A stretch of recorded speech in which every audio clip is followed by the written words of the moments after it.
আমরা তাদের উদ্যোগের মিছিলে মিলিত হয়েছি, রাজপথে মিছিল দিয়েছি। সকালে আবার আমরা বিভিন্ন রাজনৈতিক দলে কিন্তু প্রোগ্রাম করেছি, দেখেছেন।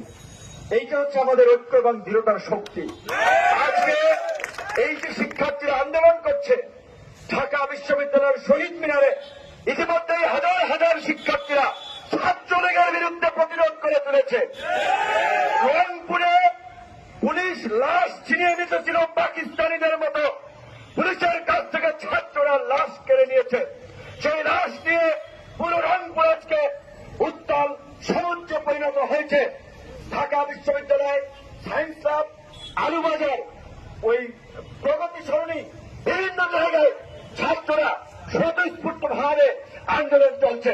আমাদের রাজনৈতিক নেতৃবৃন্দ সকালে আহ্বান জানিয়েছেন, আমরা এখন আহ্বান জানাচ্ছি দেশের প্রধান রাজনৈতিক দল সমূহকে, এই যে ছাত্ররা সেই দ্বিতীয় মুক্তিযুদ্ধের সূচনা করেছে, এই দ্বিতীয় মুক্তিযুদ্ধে যদি আপনারা সিদ্ধান্ত নিতে ব্যর্থ হন, আপনাদেরকে করুণ পরিণতি বরণ করতে হবে।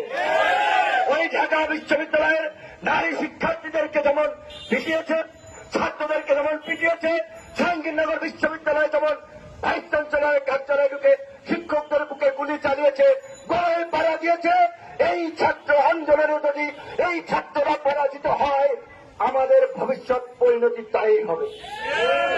শেখ হাসিনাকে অ্যাডভোকেট তাজুল ভাই বলেছেন রেসিস্ট, এটাকে ভদ্র ভাষায় সমালোচনা।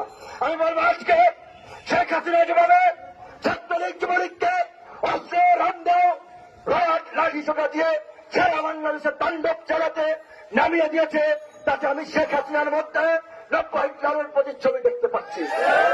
শেখ হাসিনা নব্য হিটলারে পরিণত হয়েছে, কাজেই এই নব্য হিটলারকে প্রতিহত এবং প্রতিরোধ করার জন্য সারা বাংলাদেশে জায়গা থেকে প্রতিরোধ করে তুলুন।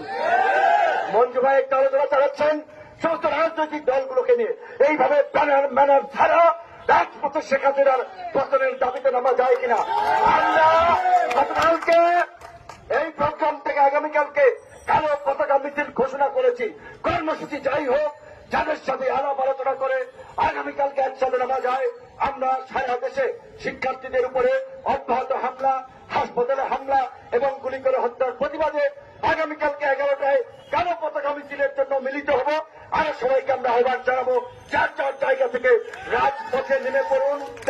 রাজপথ বিজয়ের হাতছানি দিচ্ছে। ভালো থাকবে।